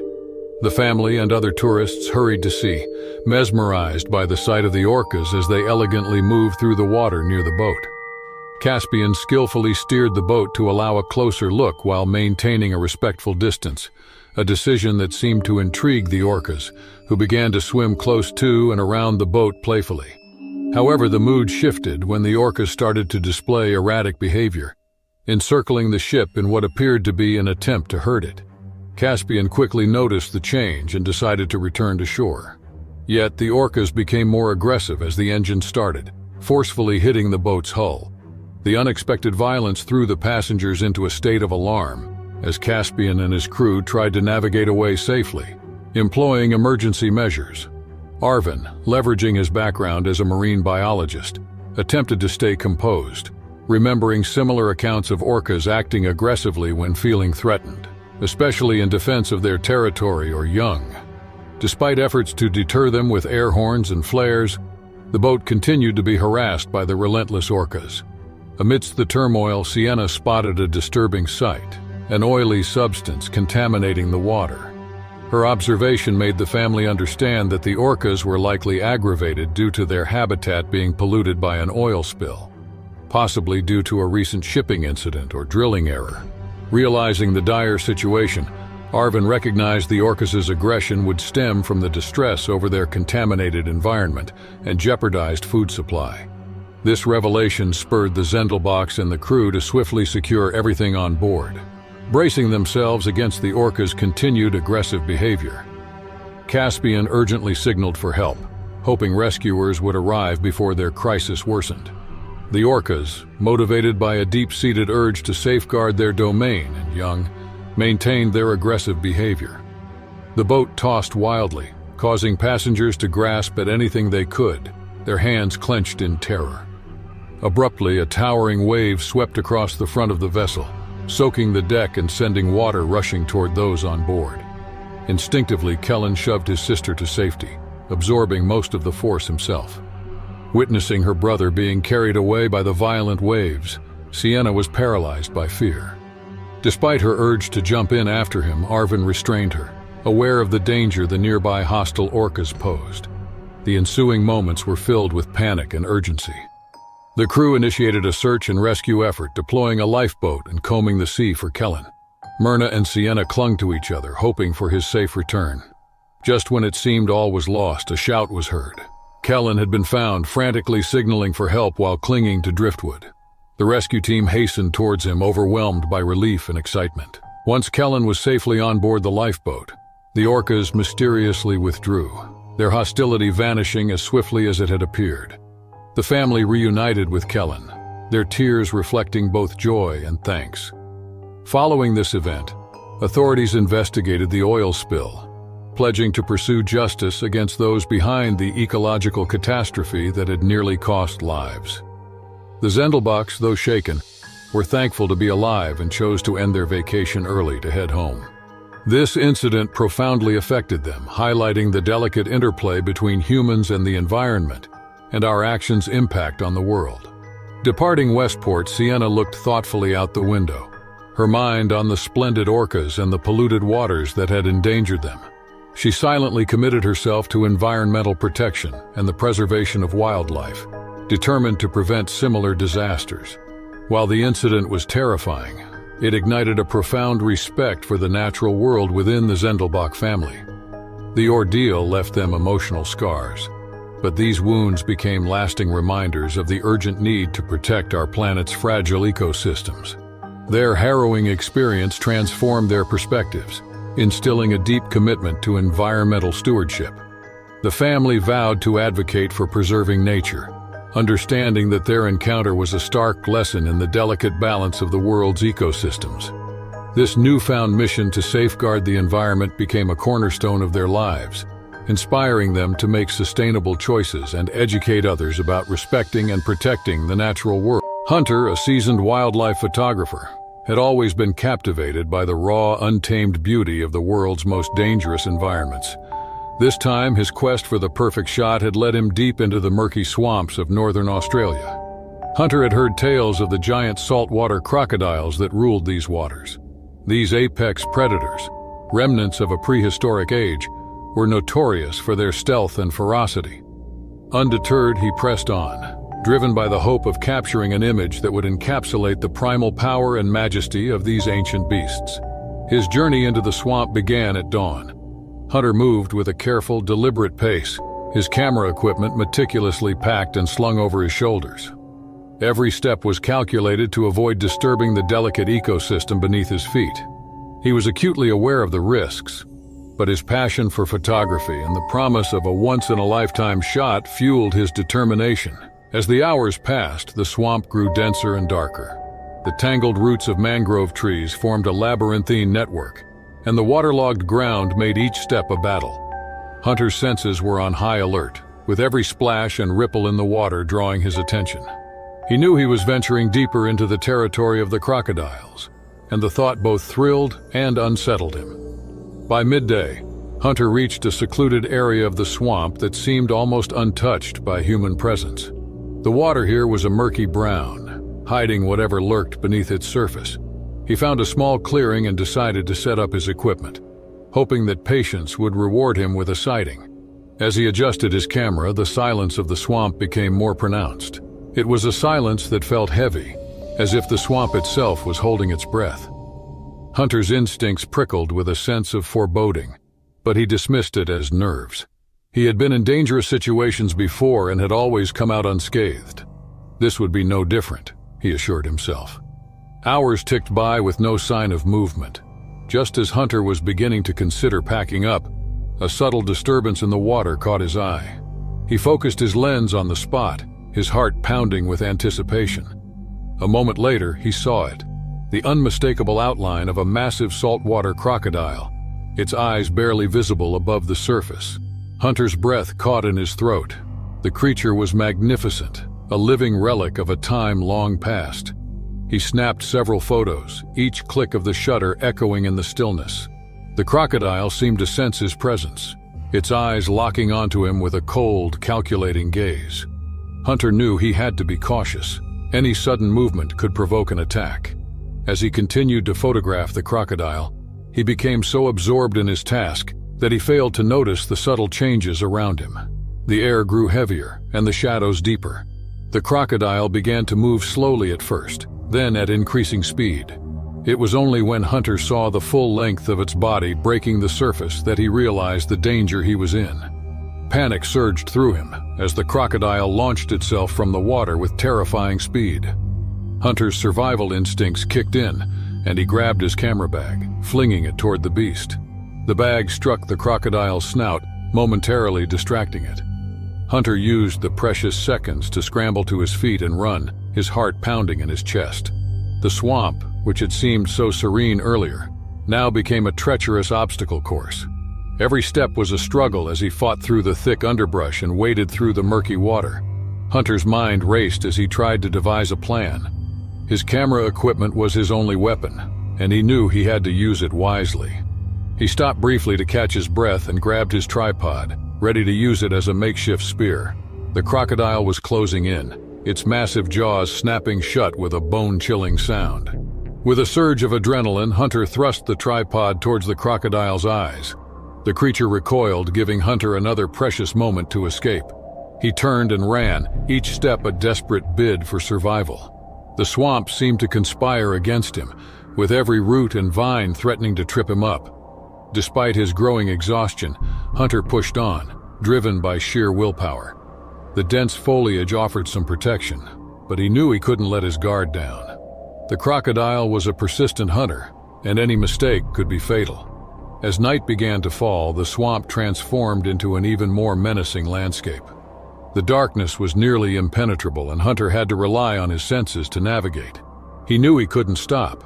The rest would have to wait until he was safe. He stumbled through the darkness, his muscles screaming in protest, but he refused to give up.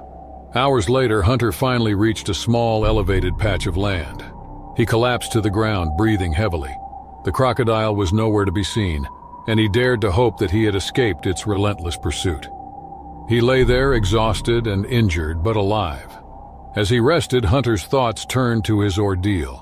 He had come to the swamp seeking a perfect shot, but what he found was a stark reminder of the untamed power of nature.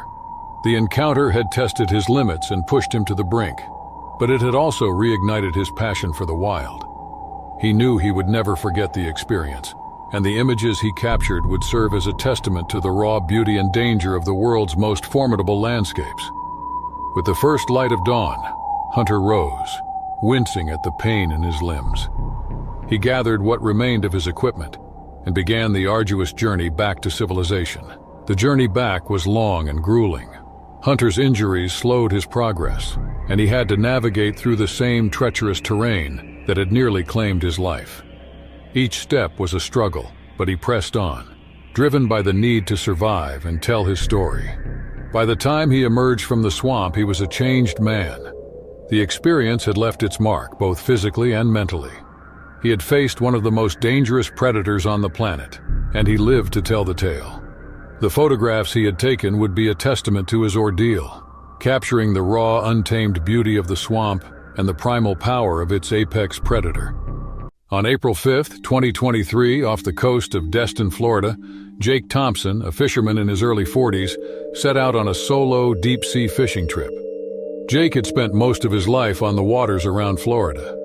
Growing up in the small town of Destin, known for its beautiful beaches and rich fishing spots, he had always loved the ocean. He learned to fish from his father, who was also a fisherman. From a young age, Jake practiced his skills and developed a love for the sea, becoming one of the best fishermen in his town. Planning this trip had been Jake's way of taking a break from his busy life. The last few months had been stressful, with long hours at the local fishing company where he worked. He wanted some peace and the thrill of the deep sea. This solo fishing trip was something he had been looking forward to for weeks. He got his small boat ready, making sure all the equipment was in top shape. Jake packed enough supplies for a few days, including his favorite fishing rods, bait, and safety gear. He also made sure he had a radio for communication and navigation. On the morning of April 5th, the weather was perfect. The sun was shining and the sea was calm, perfect for fishing. Jake set out early, the familiar smell of salt water filling the air as he steered his boat toward the deeper parts of the ocean. The peace of the open sea was exactly what he needed. He enjoyed the quiet, the gentle rocking of the boat, and the hope of catching a big fish. Hours passed as Jake waited patiently, casting his line and hoping for a big catch. He had already caught a few smaller fish, which he kept in a cooler. The sun was now high in the sky and the heat was strong. Suddenly, Jake felt a strong pull on his fishing line. Excitement filled him as he realized this was no ordinary catch. He began to reel it in, using all his strength and skill. The fight was intense, and it became clear that he had hooked something huge. To his surprise, a massive great white shark appeared from the water. It thrashed violently, clearly angry. Jake's heart raced as he fought to control the line. The shark's power was overwhelming, and it quickly turned dangerous. In a terrifying show of strength, the shark hit Jake's small boat. The impact was huge, causing the boat to capsize and throwing Jake into the water. Jake surfaced, gasping for air. Fear set in as he saw the shark circling closer. He was in the middle of the ocean, alone and in danger. Desperately, he looked around for anything that could help him. Miraculously, he spotted a piece of floating debris nearby. It was an abandoned jet ski, likely washed away from a nearby beach. Hope flickered within him as he realized this could be his only chance for survival. With every bit of strength he had left, Jake swam towards the jet ski. The shark was relentless, getting closer. Jake reached the jet ski and pulled himself onto it. His hands shook as he searched for the ignition. To his relief, the jet ski started. Without wasting a second, he sped away, the shark chasing him. The chase was on, and Jake knew he had to stay ahead if he wanted to survive. The shark's massive body cut through the water with terrifying speed. Jake used the jet ski's agility to his advantage, making sharp turns and heading for shallower waters. He needed a plan to escape, and fast. Jake zoomed over the water on the jet ski, his mind racing for a way to escape. The shark followed closely, its fin cutting through the waves like a knife. Jake steered the jet ski towards the shallower waters near Crab Island, hoping the shallow waters would slow the shark down. The jet ski bounced over the waves, and Jake had to hold on tightly to avoid being thrown off. His heart pounded as he swerved around rocks and sandbars. The shark stayed close behind, its huge body moving effortlessly through the water. Jake knew he couldn't keep this up forever. He needed a plan. He remembered that the jet ski could maneuver better in tight spaces. He steered towards a narrow channel between two small islands, hoping the shark would struggle to follow. The channel was filled with obstacles, but Jake navigated through them. The shark was still in pursuit but beginning to lag behind. As Jake sped through the channel, he saw the shoreline of Destin Beach ahead. He pushed the jet ski to its limits, heading straight for the beach. He knew if he could get to land, the shark would have to give up the chase. The roar of the engine filled his ears as he raced toward safety. Just as he neared the shore, the jet ski hit a sandbar and came to a sudden stop. Jake was thrown forward, landing in the shallow water. He scrambled to his feet, the shark still approaching but now struggling with the shallow depth. Jake sprinted towards the beach, his legs burning with effort. Reaching the shore, Jake collapsed onto the sand, exhausted but alive. He looked back to see the shark turning away, unable to continue in the shallow water. Relief washed over him as he realized he had escaped. He lay on the beach, catching his breath and processing the terrifying ordeal. As the adrenaline wore off, Jake knew he needed to let someone know what had happened. He spotted a group of beachgoers nearby and waved to get their attention. They rushed over, helping him to his feet and asking if he was okay. Jake nodded, grateful for their help. Word of Jake's incredible escape spread quickly. Within hours, videos and pictures of the event were shared online, making Jake a local hero. His quick thinking and bravery were praised by everyone who heard the story. News crews arrived to interview him, and Jake found himself in the spotlight. Despite the attention, Jake remained humble. He was just happy to be alive and grateful for the support of his community. The experience had shaken him, but it also made him appreciate the simple joys of life even more. He knew he would never forget that day and the terrifying encounter with the great white shark. In the weeks that followed, Jake returned to the water, but this time with a new respect for the ocean and its creatures. He continued to fish, but always with a watchful eye and a healthy dose of caution. His story became a reminder to others of the power and unpredictability of nature. Jake's incredible escape inspired many and showed the importance of staying calm and thinking clearly in the face of danger. His story became a legend in Destin, a tale of courage and survival that would be told for years to come. And while Jake hoped never to face such a situation again, he knew he had the strength and resilience to. On December 15, 2023, in the icy waters near McMurdo Station in Antarctica, a team of dedicated scientists was conducting a survey of marine life. The team, led by Dr. Gene Carter, included marine biologists Dr. Denver Wilson, Dr. Narissa Thompson, and research assistant Lee Rivera. Their mission was to study the unique and diverse marine ecosystem beneath the Antarctic ice. The team had spent months preparing for this expedition. They gathered the necessary equipment, studied satellite images, and planned their dive sites carefully.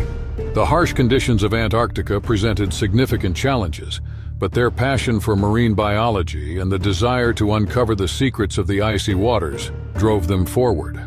McMurdo Station, the largest research base in Antarctica, served as their home and base of operations. From here, they ventured out onto the ice, setting up temporary camps and dive sites. Their work involved collecting samples, observing marine animals, and documenting the underwater environment. The morning of December 15th was particularly cold, with the temperature well below freezing. The team suited up in their specialized gear, designed to protect them from the frigid waters. They checked their equipment, ensuring everything was in working order. The excitement of another dive filled the air as they hoped to discover new insights into the marine life of Antarctica. Dr. Gene Carter led the dive, with Dr. Denver Wilson and Lee Rivera following closely. Dr. Nerissa Thompson stayed on the ice, monitoring their progress and maintaining communication. The water was crystal clear, offering a breathtaking view of the underwater world. Schools of fish darted through the water, and various species of sea stars and anemones clung to the icy surfaces. As they moved deeper, the team marveled at the beauty and diversity of the marine life. Suddenly, a shadow moved in the distance. Dr. Carter signaled for the team to stay alert. The shadow grew larger, and they soon realized they were not alone. A massive leopard seal, known for its predatory nature, approached them with alarming speed. The leopard seal, with its powerful jaws and sleek body, was one of Antarctica's top predators. It targeted Lee, who was slightly separated from the group. The seal's sharp teeth glinted as it lunged towards him. Lee's heart raced as he quickly tried to evade the attack. The seal was relentless, its predatory instincts driving it to pursue Lee through the icy waters. Dr. Carter and Dr. Wilson moved swiftly to help. They signaled to Lee to head towards the ice floes, hoping to use them for protection. The team coordinated their efforts, working together to distract the seal and give Lee a chance to escape. The once peaceful dive had turned into a fight for survival in the cold, unforgiving waters of Antarctica. Lee swam towards the ice floes as fast as he could, his heart pounding in his chest. The leopard seal was close behind, its powerful body cutting through the water with ease. Dr. Carter and Dr. Wilson flanked the seal, trying to divert its attention and slow it down. The cold water made every movement a struggle, but their determination kept them going.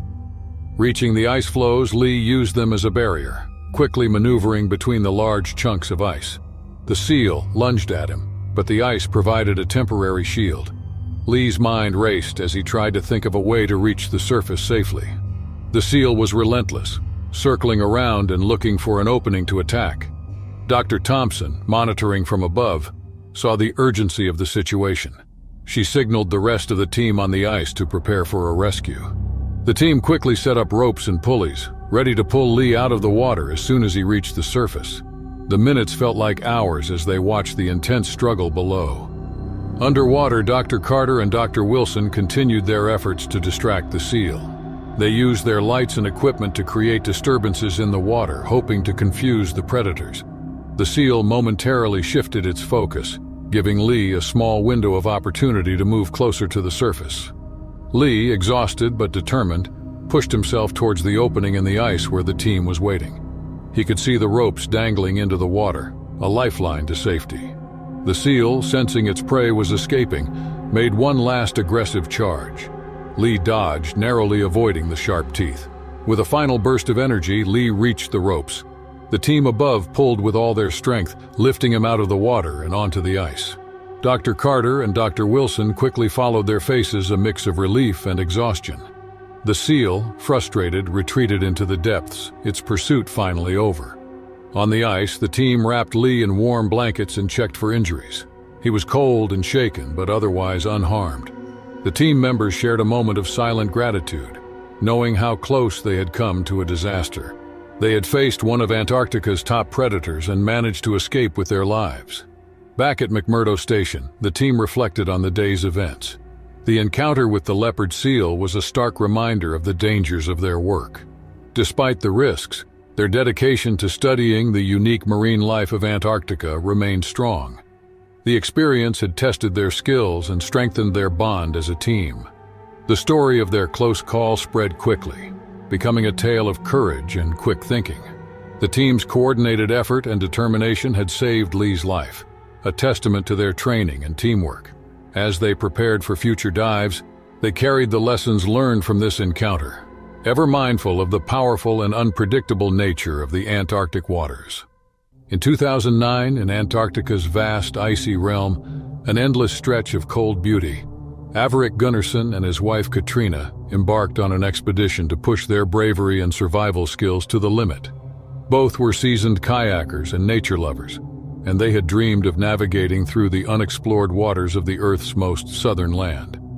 Their adventure started at Vostok, a Russian research facility, where they had obtained the necessary permissions and supplies for their bold journey.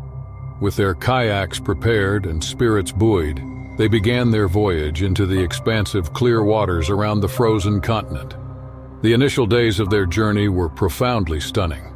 Immense icebergs, carved by relentless winds and currents, stood majestically in their path, their blue and white hues mirroring the limitless sky above Antarctica.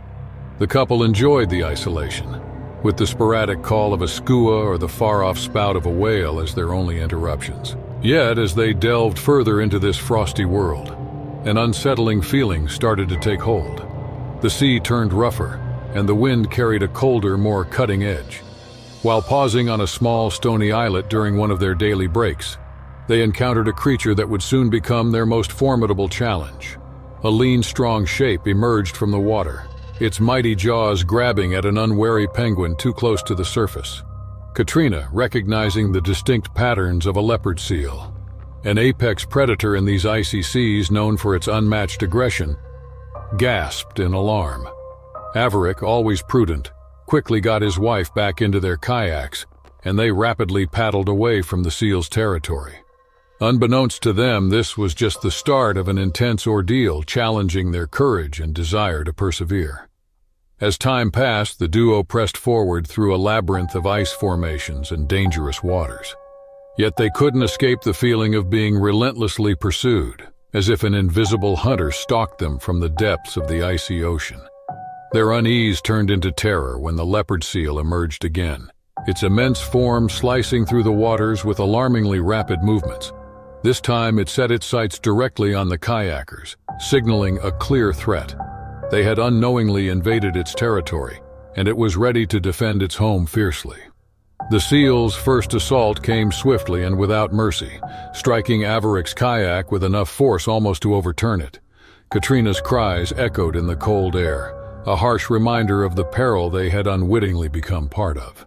They were no longer just adventurers in the Arctic expanse. They had become the hunted. In a moment of quick thinking, Averick grabbed and fired the flare gun, hoping the sudden light and noise would scare the predator away.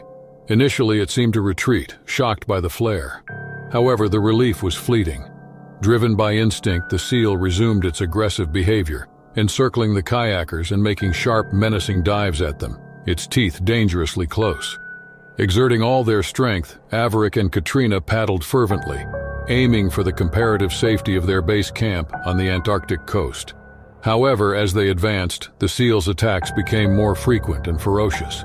They disappeared into the water only to emerge unexpectedly, launching powerful attacks on their kayaks. As the sunlight waned, casting ominous shadows over the ice, they desperately struggled against time, their resources running low and the cold draining their vitality. In a last-ditch effort, Katrina used the flare gun again, hoping to scare off the seal. But the outcome was the opposite of what they hoped for. The noise and light only angered the seal further, prompting it to attack with increased vigor. Averick, thinking quickly, threw their emergency beacon as far away as possible, hoping to distract the seal and give them a chance to escape. This strategy offered them a brief respite as the seal chased after the beacon, momentarily diverting its focus from them. Grasping their chance, Averick and Katrina put all their strength into paddling, their muscles burning with the effort as they aimed for the far-off shore.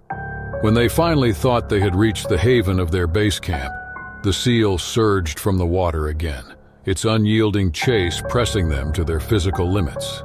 In a final act of desperation, Averick seized the emergency flare gun again and shot a dazzling flare toward the seal's eyes, momentarily blinding the furious creature.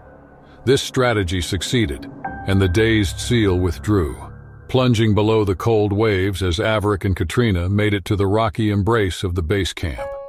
Worn out and deeply shaken, they fell onto the frozen terrain, their pulses racing and their bodies quivering after the ordeal they had just survived.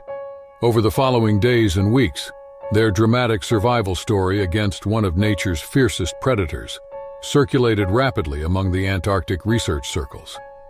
Their courage and swift action not only preserved their lives, but also highlighted the aggressive territorial behavior of leopard seals and underlined the need to honor the fragile ecosystems they inhabit. For Averick and Katrina, the ordeal was a profound lesson in nature's awe-inspiring force. They had confronted their utmost fears directly and prevailed. Their relationship solidified through the ordeal, as did their increased reverence for the creatures dwelling in the planet's most isolated and harsh landscapes. As they got ready for their return home, they understood that the memory of their brush with the leopard seal would be permanently ingrained in their minds, a tribute to the enduring will of life and the tenacity of those brave enough to explore the vast unknown in the mesmerizing blue waters of the Coral Triangle, where the boundless Pacific Ocean nurtures a vivid web of marine existence. A dedicated group of marine biologists set out on a journey in 2008 to explore the secrets veiled by the ocean depths. Their exploration was centered around the secluded Wakatobi Archipelago in Indonesia, a venture deep into the core of one of the planet's most biologically diverse environments.